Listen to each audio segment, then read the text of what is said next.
Welcome to this webinar hosted by the Pennsylvania Association of Notaries, PAN. The title of today's presentation is Part 2, Did You Know? We will discuss things you may not know and misconceptions about being a notary in Pennsylvania. These topics are different than the ones we covered last week. My name is Brian Crocker. Completing the panel of PAN instructors, Catherine Senko and John Morensel. We will begin with a housekeeping video, move right into the presentation, and then have time for you to get answers to your questions. Please hold your questions until after the presentation is complete. We estimate our webinar will take anywhere from 30 to 45 minutes of your time. Let's begin. Hi there. Welcome to one of PAN's webinars. I'm glad you could join us today. Let's go over a few housekeeping items before we start with the presentation.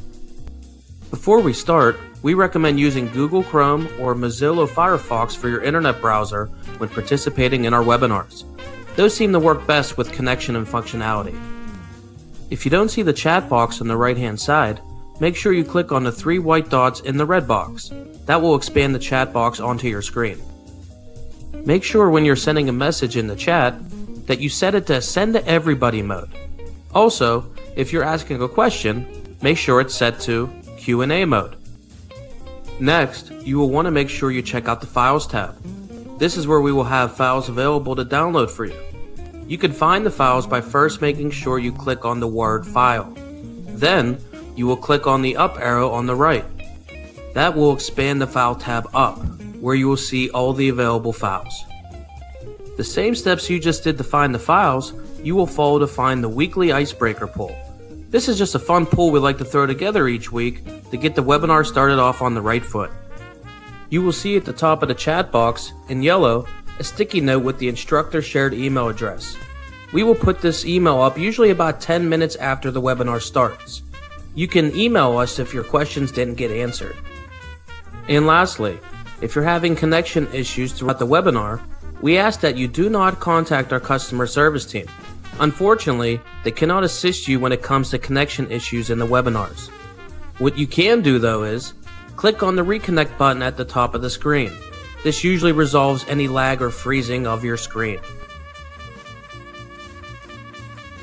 That wraps up our housekeeping items. Now on to the presentation.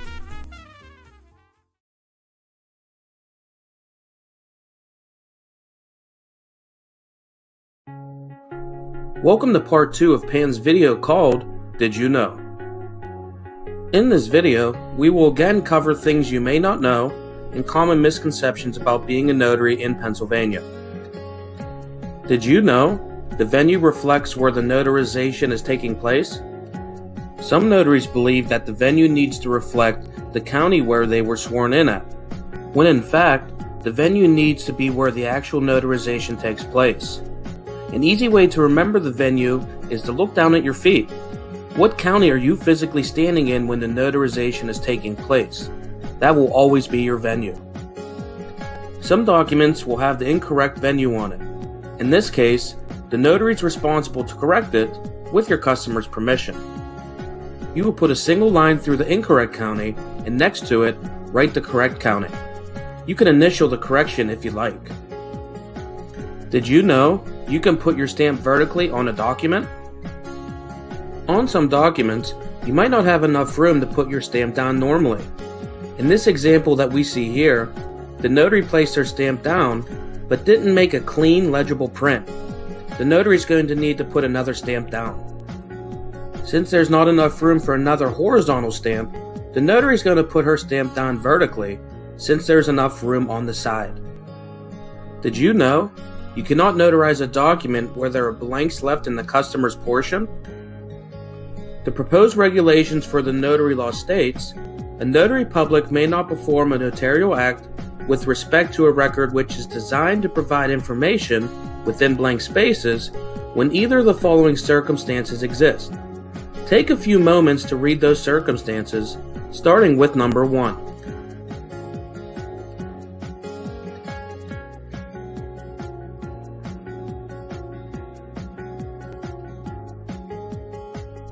What you need to do as a notary is you need to scan over the document to make sure there's no blanks left in the customer's portion.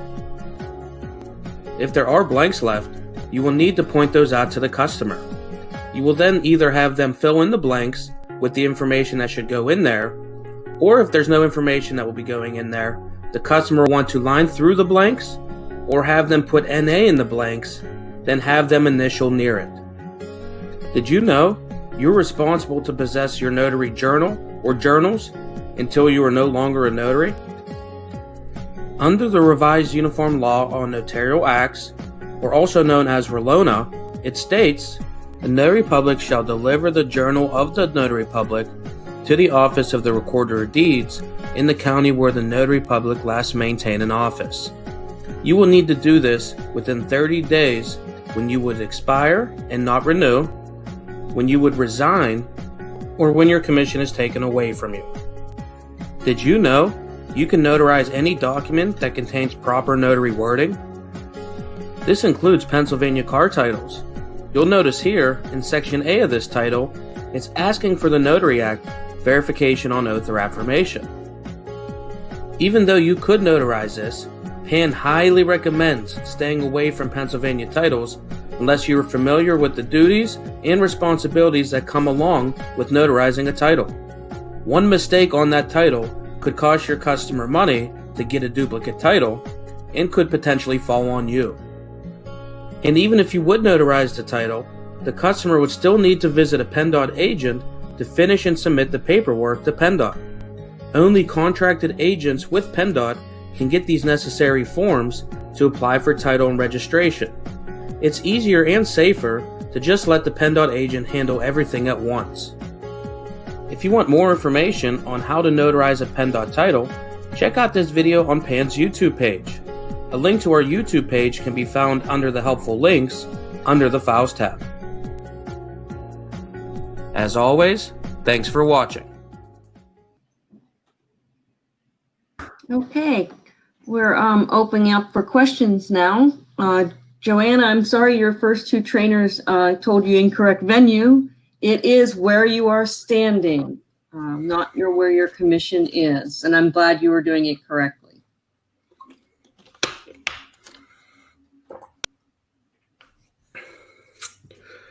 Just keep in mind there is usually about a 5, 10, sometimes even 15-second delay from the time you send us a question to the time it pops up on our end. And what I'm going to do here is put our email address up at the top. So if you do have a question after the webinar, or if you think it's a lengthier question, feel free to email us at our shared email address. In one or multiple, we'll get back to you. And there it is. Usually multiples. Laura asks, receive approval of my recommission. I need to be sworn in at my county recorder of deeds, Allegheny County. What are my next steps to be sworn in? Well, I would call first to make sure you don't, I believe Allegheny County, you don't need a reappointment, but you want to make sure that your commission statement is there. And then you will just go in, swear, you'll pay a fee and swear your oath, turn your bond and your commission. And at Allegheny County, it is the actual Department of Real Estate where you'll be going, but they will also take your signature as well. But be sure to call first to make sure they have your paperwork with them. And before I touch on Kathy's question, I do want to piggyback on what Kathy said. After reading Laura's question, it's unclear to me whether she's gotten her bond completed or not. So you get the notification from the state via email, but you still need that completed bond before you even set out. So that's something else that you need to take into account. Kathy says, so if a customer leaves a blank where it calls for an email address or a phone number, I can't just line through it. Kathy, that is correct. If the blank space is in the customer's portion of the document, you, the notary, are not permitted to make any changes there. So Becky just asked, do we record these webinars? We do. You'll typically get a email 5 hours after today, and we also put them on the YouTube page. Becky, what I did was I put the video in the chat box there for just the video of part 1. If you want the whole webinar, Also, click on that link and it'll take you to our YouTube page and you'll find it there. And then Darla asked, I received my new notary journal. I noticed there's a column for a right thumbprint of the signer. Have you discussed this topic? Darla, so thumbprints are not required for Pennsylvania notaries to record in their journal. Wouldn't recommend it. The reason you probably have that in your journal is you probably bought your journal from another company. Just for example, the National Notary Association they work with all 50 states. So therefore, they make journals that comply for all 50 states. So some states might require a thumbprint, but Pennsylvania is not one of them. So we would not recommend putting that in your journal. Wanda asks, if you are an active notary and die, is your family responsible to get the logbooks to the Recorder of Deeds? Yes, your journal should be taken to the Recorder of Deeds upon your death. In the PAN journal, this is a little statement, disclaimer on the first page. The county where you have your commission should get your logbooks and your journals, as they're called now.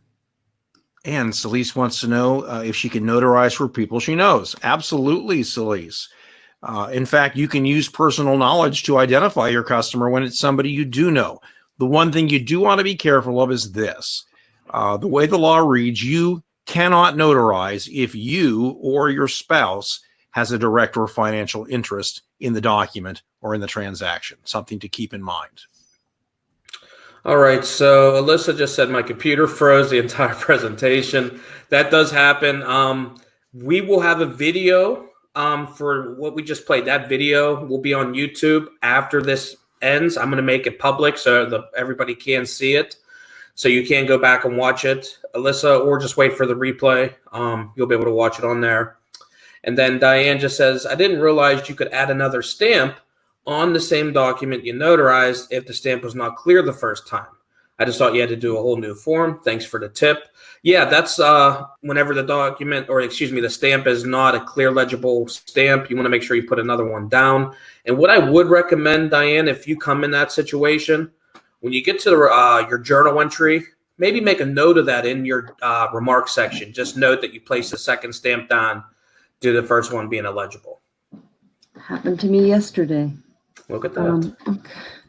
Laura asks, should I correct the venue section if it refers to Pennsylvania, state of Pennsylvania instead of Commonwealth of Pennsylvania? If it's already on there as state of Pennsylvania, they will accept it. But if you are writing it in, please write in Commonwealth of Pennsylvania. The Department of State does want it to say Commonwealth if you are writing it in. But Laura, state is acceptable. Oh, I'm sorry. Laura is thanking us for the follow-up about having her bond completed. And she wants to know how to do that. If you are a PAN member, you purchased a package through us, Laura, then when you are appointed, you receive the email with the notice to appointee attachment and the bond attachment. That will automatically happen in the background for you. And PAN will mail you a physical bond and a physical power of attorney in a separate envelope, and you're ready to go. If you're not a PAN member, then that's something you need to take care of yourself, finding another bonding company to complete that bond for you. All right, so Jim, I just got a call, so I apologize. I'm using my Mac, so when a call comes through, it pops up on my screen. It takes away everything. I think oh, really? Did you skip Catherine, or can you not see Catherine? There's Catherine. Okay, so I got Catherine here. It says, I understand I should not notarize documents for my spouse that have a direct financial connection to me. Is there anything else I should stay away from notarizing? Anything, I think Brian touched on it a little bit. The law is not extremely specific. It's pretty vague. It says you shouldn't be notarizing documents that you or your spouse have a direct or financial interest in. So if you're hesitating on a document, you're unsure if you should do that document, there's your answer right there. Have somebody else notarize it. When in doubt, let somebody else notarize it. Play it safe. Are there any other documents? It's really going to be your call. If you think a document's going to come into question or somebody's going to question why you notarized that document, play it safe. Somebody else let somebody else notarize it. Jim asked about titling after his nephew's car was totaled, notarizing the title.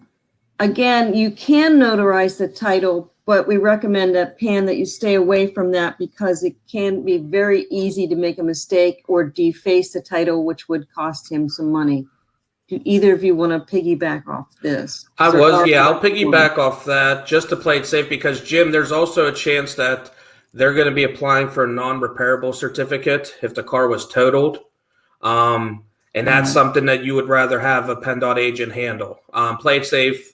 Let your nephew go. I know they're going to pay some money to have it done, but it's going to be done correctly, and you're going to save the hassle of you potentially causing more issues for your nephew down the line. And Dawn says, is there a recorder of deeds fee for the turning in of your registers upon the end of your commission? Dawn, there may be, and in some cases there may not be. There are 67 counties, therefore 67 recorders of deeds in Pennsylvania, and it's just something you would have to check into at that time.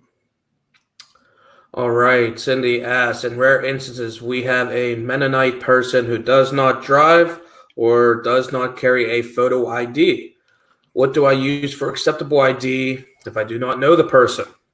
So those scenarios can be pretty tough, Cindy. What the notary law reads is you need to be able to identify your customer, and you could use for acceptable ID, it needs to be government issued.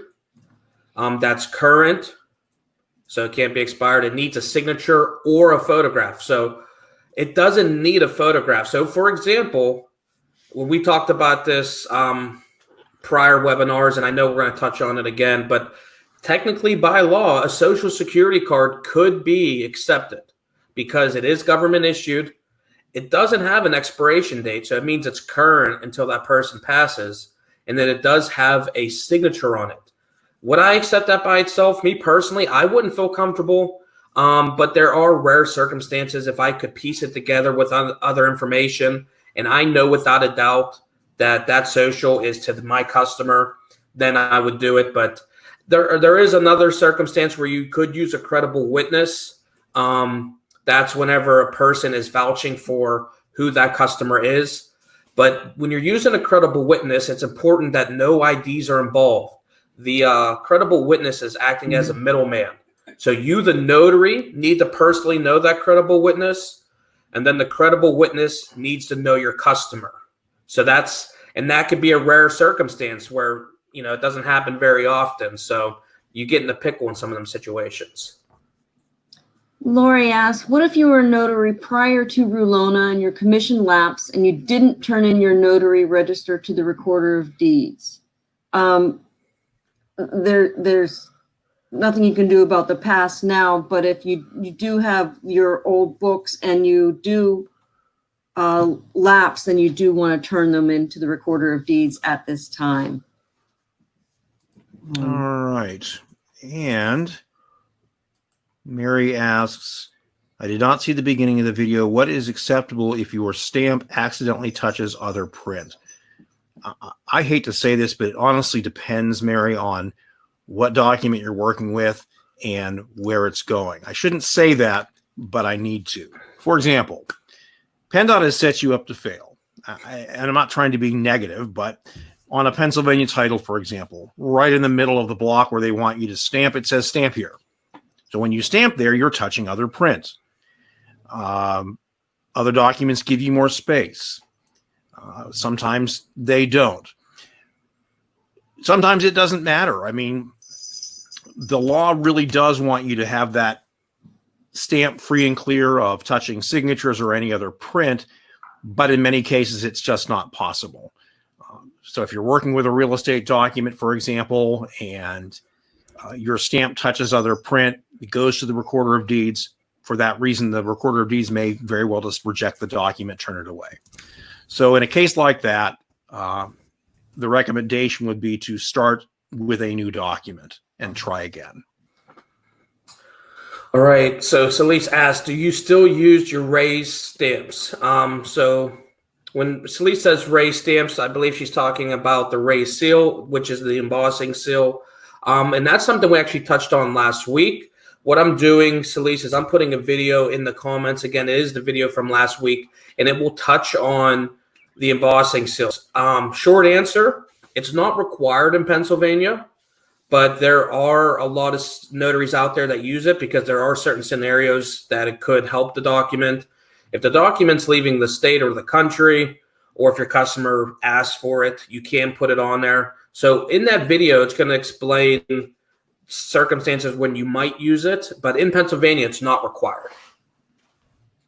Andrew asks, how do you advise making corrections, if any, in the journal when the wrong notarial act was selected on past entries? Well, you can't really change the past. You can't go back and fix the entries. You can, or fix the acts, but you can make a line through the journal entry and re-enter it correctly. I wouldn't do that if it's a way back mistake. I would leave it. This is if your customer is still in front of you and you've made a mistake in your journal entry, cross it out and line through the whole entry, and then put down the corrected entry and down there. And again, to piggyback, if you go back and change something that happened prior to that very moment, you would be altering the public record. And that is, as they say, not a good thing. Jason asks, if you need to place a second stamp on a document due to the first being illegible, should I cross out the initial and should I cross out and initial the original stamp? You can if you want to, Jason. I personally would recommend that you not.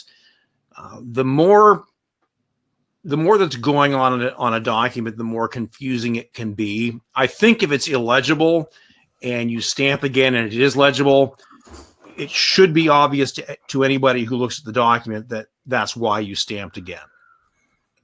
My recommendation. All right. So Pat came in and asked if the signer is in his office and due to COVID restrictions, personally known to me, and his secretary is present witnessing the signature, is that permitted to notarize? Pat, unfortunately, that's not okay.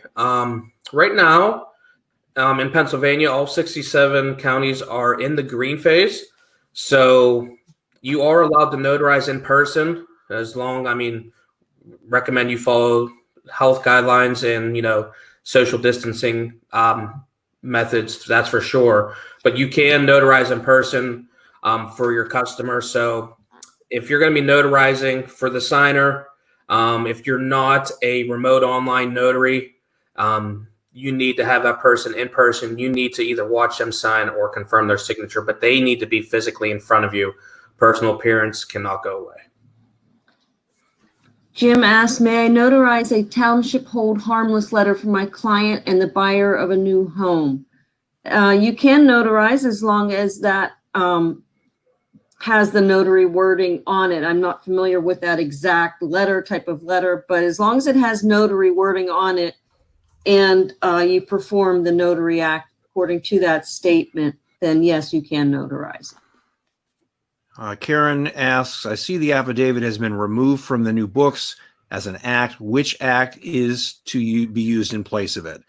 Go backwards a little bit, Karen. When Rulona took effect on October 26, 2017, they changed the wording. Things haven't changed as much as you might think, but the wording used for an affidavit is now verification on oath or affirmation. So that's the real answer to your question. But if you were to look at correspondence that we've had with the folks at the state when we first began, they would say that affidavits are included as verifications on oath or affirmation. So any old-fashioned affidavit wording you see, you will perform the act as you would perform a verification on oath or affirmation and record it in your journal as a verification on oath or affirmation. All right. So Joanna asked for any commissions about to expire later this year. How is the renewal process working right now due to the COVID restrictions? The renewal process is chugging along as planned. Your PAN starting with the education live starting after Labor Day, but you still can't take online. The state is reviewing applications and appointing and reappointing notaries. When it gets to the recorder of deeds, there is some type of delays in certain counties. I have a prepared answer. It is lengthy, so please bear with me here. Here is the question, and then I'll give you the answer to it. The question was, will the state offer an extension to allow me to get sworn in and register my signature? So the answer is yes. Notaries are be given extra time to complete the commissioning process. If the county offices are open on the notary's 45th day, the notary will have an additional 30 days from the 45th day to record their bond, oath, and commission with the recorder of deeds and to record their signature with the pathonetary.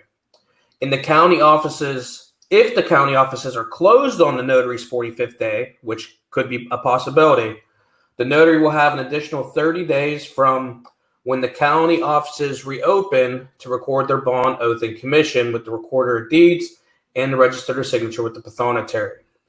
Before you go, you should contact the recorder and the pathonetary to make sure they're open. If the recorder has returned your commission to the state, they'll need to contact the state to get your commission before you arrive. The extension applies to all notaries who 45 days expired or will expire from March 1st until the expiration of the waiver. Now that information I just said right there is a bunch. That doesn't pertain necessarily to Philadelphia, because Philadelphia does have a other plan in place. So where I just read that information and where you can find the information for Philadelphia, if you go under the Files tab, it will say frequently asked questions. It's going to be number 7 and number 9. That's where you can find that in writing. And to piggyback on what John just said, if it is the 75th day, so in other words, you've had your 45 days plus the 30-day extension, and the offices in the county are closed at that point, there is no further extension granted. You would have until the next business day to get in there. And if you don't do it, your commission becomes null and void, and you would need to start the commissioning process over again. And that is not something that most people would want to do. Right. Okay. Diane asks, can I change my office of record to my home now since I'm never in the office? It's becoming problematic to get my mail. Yes, you can change your office of record. You just have to fill out a form. But the easiest way to do that is, if you're a PAN member, is to call our customer service agents, and they will walk you through the change of address form. You can get that online on our membership portal, or call the customer service agents. All right. Becky is asking, can we explain electronic notarization, especially given COVID-19? I can sit here and talk about it at length. There is electronic notarization. There's also remote online notarization. But instead of doing that, what I would really recommend is that you watch a video on our YouTube page, which really describes those things and how to go about becoming an e-notary or a remote online notary. So I can actually, I can post the link. You can post the link however you want to do it, John. I already posted the link up in the chat there. So there's going to be a video in there. It talks about what electronic notarization is, what remote online notarization is. It talks about how long it will be valid in Pennsylvania. It will explain the differences and how it go about applying for those. So yeah, really good video there. It's about a 5-minute video. Highly recommend watching it if you have questions on that. Oh, I see it now. Okay. I'm scrolling and scrolling. All right. So where are we at here? Suzanne, hello. I asked I was asked to notarize mortgage papers. Am I allowed to do that? I'm not affiliated with a lawyer, a broker, or bank. I presently just notarize contracts as part of my present job. Suzanne, we talked in this video. We actually talked about it a little bit. You are allowed to notarize any document that is requested by you, as long as it has proper notary wording on it. I know there are some real estate companies out there that will not hire you on as a signing agent to complete things like that if you don't have additional training, things on that nature. But if somebody presents you with a document and as long as it has proper notary wording on it, you can notarize that document. We did mention there are certain documents we would want you to stay clear of, which talks about Pennsylvania titles and like registration documents for PennDOT. We would recommend that, but by notary law, you can notarize any document that has proper notary wording on it. Karen asks, is ID required for personal knowledge? Karen, no, ID is not required for personal knowledge. You personally are sure that the person is who they say they are. In the journal, if you would like to put down how you know them, you can do that, neighbor, friend, but you should know their first, last name and be certain of their identity. Then you do not need ID. And Becky asks, what happens if you forget to hand in your documents at end of term? I assume Becky is asking about the notary journals. If that is the case, Becky, you actually hand them in when you're finished being a notary, not necessarily at the end of each notary commission. And would anything happen to you if you didn't turn them in at the end of your life as a notary? There's no way for us to know. Maybe, maybe not. I can't see into the future. Your best bet, have a plan in place so that you and your personal representative, husband, wife, whatever, knows whether you're able to make conscious decisions or not. Maybe you're demented, maybe you're deceased. What should be done with your journals when you're no longer a notary? And that way you'll avoid that worry. All right. So Charlie asks, what vehicle-related documents are we able to notarize, and which ones would we steer clear of? And I just kind of touched on that. The video says, so you are allowed as a Pennsylvania notary to notarize any document that has proper wording on it. That includes PennDOT documents. Would we recommend it? No. We highly recommend staying clear of Pennsylvania titles and registration forms. Pretty much the secure forms, MV1s, 4STs, and 120s. Those are forms that only PennDOT contracted agents should be able to get their hands on. So titles and registration forms, even though you can do them by law, that's the ones that we would recommend staying clear of. Lori asks, if you have a raised stamp, must you use it? I lost it. Must you use it on all documents? You do not, in Pennsylvania, it is not required that you use the raised seal anymore.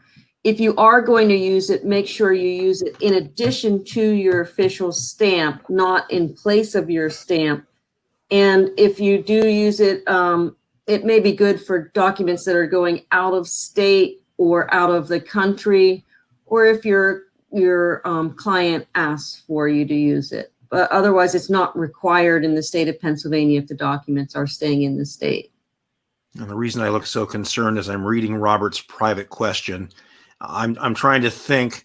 I'm going to ask Robert to send us an email. He says, I have an MSO, which stands for Manufacturer's Statement of Origin, not in our company name. The company on the MSO is closed. We are selling the truck. How do I sign off on this MSO? First of all, MCO MSOs are ownership documents for new vehicles, and they would almost always be issued in the name of a dealership.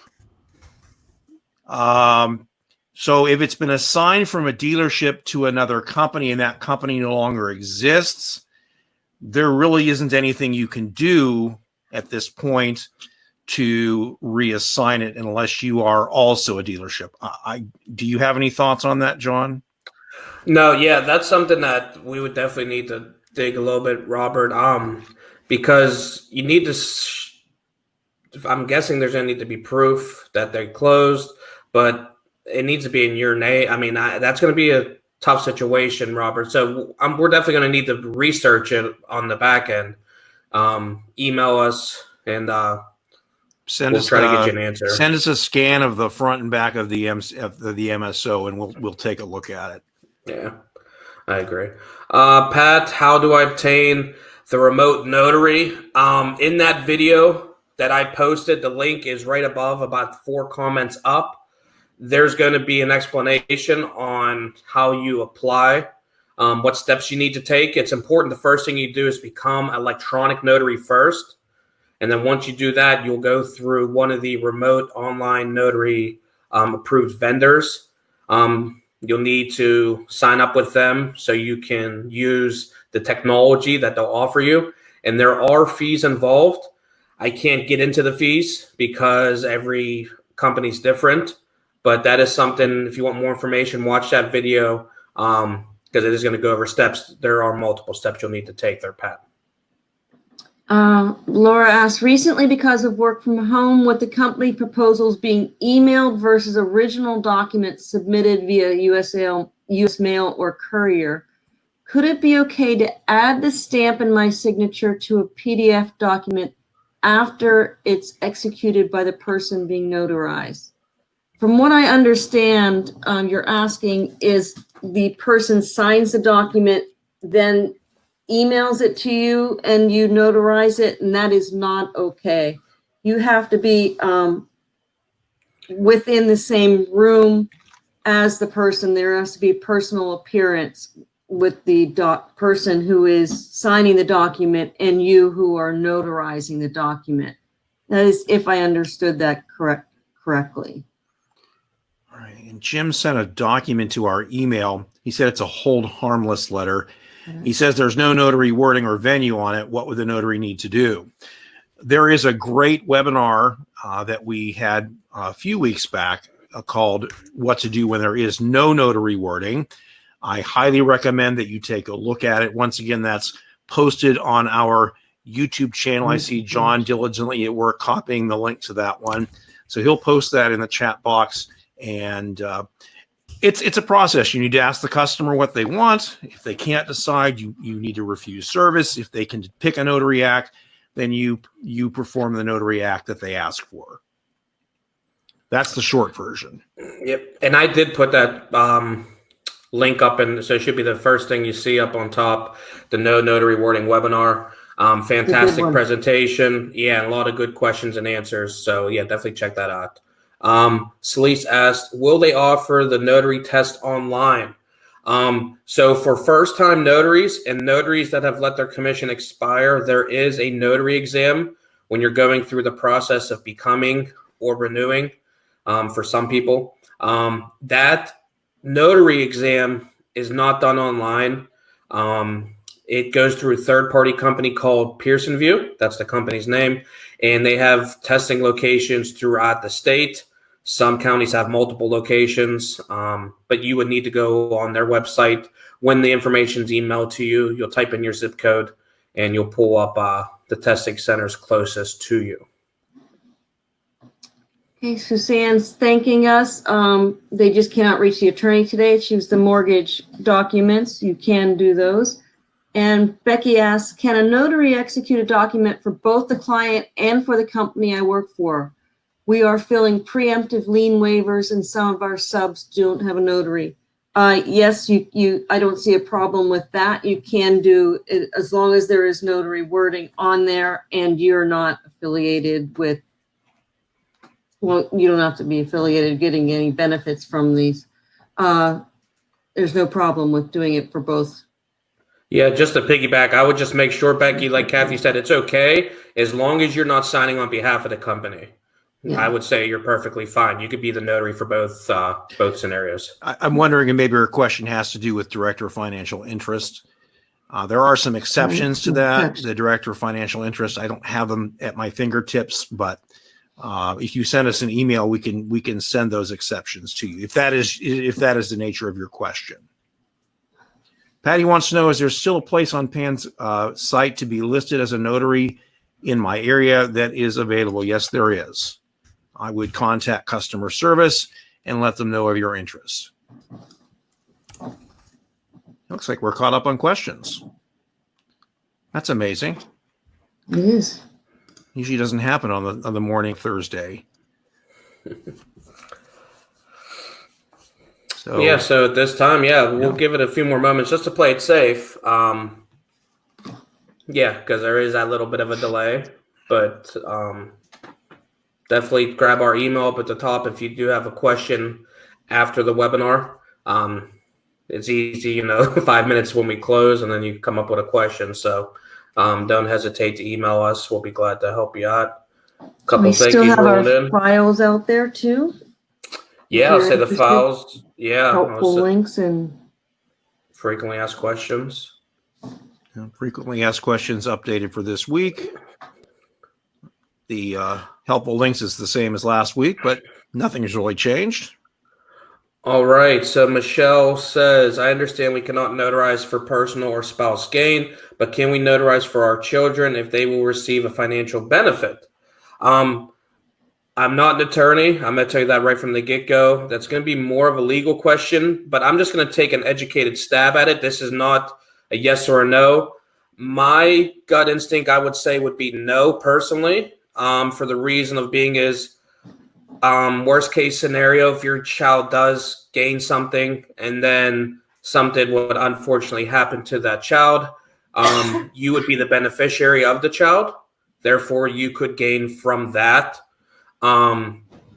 Is that what would happen? I don't know how that would go down legally. So that's why I always make a disclaimer. I'm not an attorney. But like I said earlier in the webinar, when there's an ounce of doubt or you're questioning, it's going to be better off to have somebody else notarize it. So in that scenario, since I'm having doubt, I would have somebody else notarize it. Okay. Deborah asks, can you repeat the information about the affidavit? I've been using number 2, but another notary in the office uses number 5 in the journal. The affidavit is now known as verification on oath or affirmation, and I believe that is the number 2 in the journal. Number 5 is simply just an oath, which is a standalone act. You swear to tell the truth, the whole truth, and nothing but the truth would be an example of that. Whereas a verification on oath, you are swearing that the items in the document are true and correct. Alyssa, she wants to know if the video presentation for today is going to be on YouTube. If you're talking about the presentation, it will be. John has to post it yet. If you're talking about the webinar itself, eventually it will also be posted on YouTube, but you'll also get a reminder to watch the replay later on today. Darla, so the thumbprint should be X'd out. If you're talking about a place for the thumbprint in the journal, and you are only a Pennsylvania notary, sure, why not? Since it's not required, just to clear your mind. So when you get to that space, you recognize that's not something I have to deal with. You could put an X through it so that you don't have to worry about it. All right. Bunch of thank yous rolling in. You're very welcome. We enjoyed doing these. Tracy pops in and says, the corporation I work for brings partial documents for me to notarize. They do sign in front of me, however, but not all the paperwork is included. Please confirm that I should indeed deny notarizing until I have the whole document in front of me. Tracy, yeah, that is correct. I would not do partial documents because you don't know the part that you are notarizing, what they're attaching it to. They're filling that other part that's not there. They could be filling in at a later date. Who knows what they're putting in there? If I have a document presented to me, and just for example, there should be 5 pages, and they're only bringing me 2 of them, I'm not doing it because I want to know where 3, 4, and 5 are. That falls on you just to scan it over for those blanks. So yeah, you are indeed doing the correct thing, Tracy. Alyssa's asking where on YouTube may I locate it? I think Brian is posting, but if he's not, How can you tell? Because I got my head close to the computer and I'm looking back and forth. Yes. This Brian's about to post that. Is the link to our YouTube page. Now, is that where you're actually going to find the video that's being asked about? No, it will be there, but it will be on that YouTube page. And that's actually the playlists area. So it'll show webinars, notary, and PennDOT separately. So it's easy to click on see playlist, and then you can see all the videos in each category. Elaine, I'll take Elaine Sure. too, since that was easy. Can I go to Pan's website and get the frequently asked questions? Why don't you take down our email and we can email it to you because it's not on the website. And if you can't print it right now, but we'd be happy to send that to you, Elaine. Changes too often. Actually, you can access the coronavirus and notary blog. It really has most of the same questions and answers. I would be happy to post the link to that right now if I can make it work. Oh, I'm clicking in the wrong place.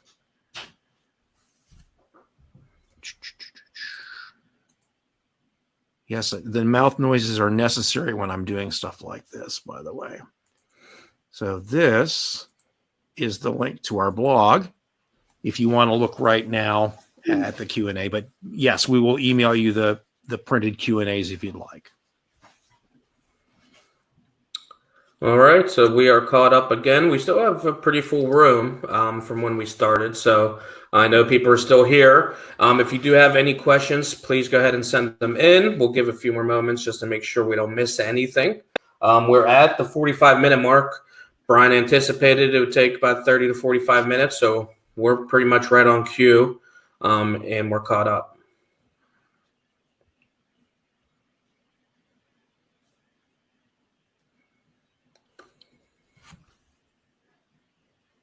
I don't hear any dial tones yet, so that means everybody's still there. Tam says thank you. We're glad that you recognize our hard work.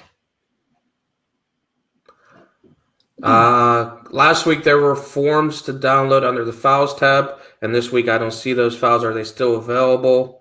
Yeah, these two links are the same ones we had last week.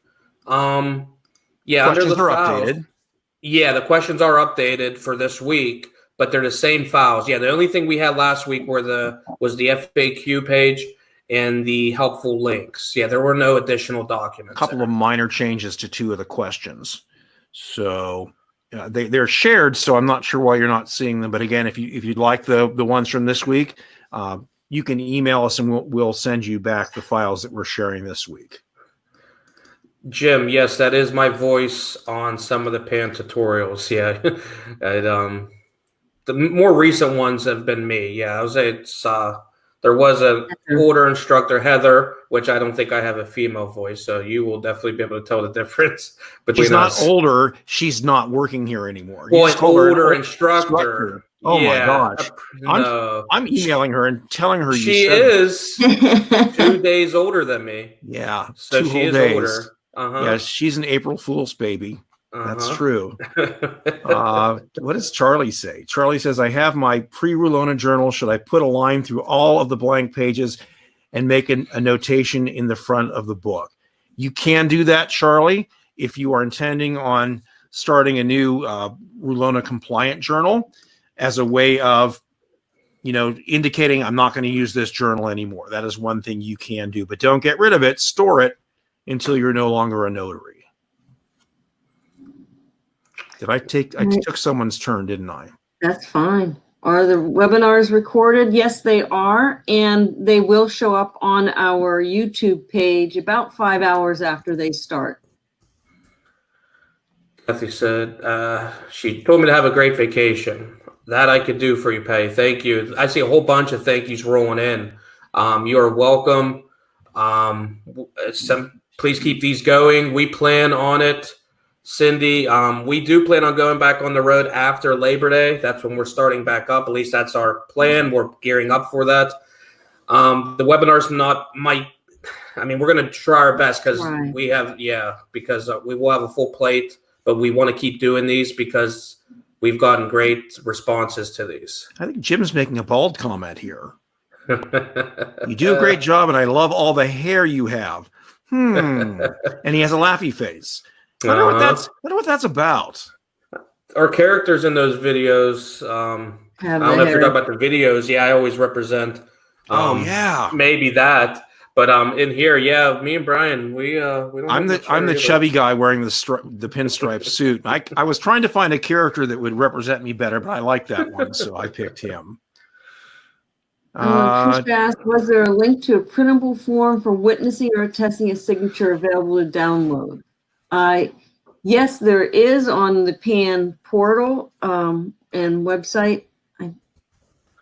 If you go to notary.org, and then you log into the member portal, which I'm going to put a link really quick to the member portal just so you can sign in. But you'll need to sign in with your customer number and your password, which we don't have that information. If you don't know it, you can always contact customer service. But once you're logged in there, on the left-hand side, it will say PAN Forms.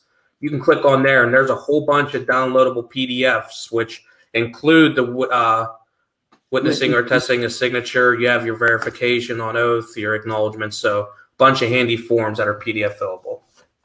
Jim's specifying that he likes the hair in the YouTube videos. So thank you for You do specifying. have more hair in the YouTube video. I'll give him that. That big pompadour thing going on. I always wanted hair like that. Barb's thanking us for doing a good job. Thank you, Barb, for recognizing our hard work. Again, we're caught up on questions.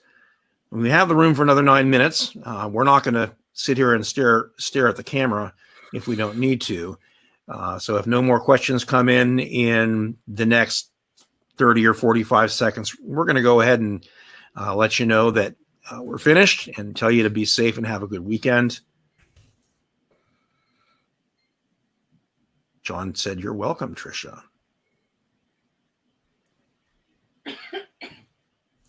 More thanks coming in. Thank you all. And people are starting to drop out of the room at this point.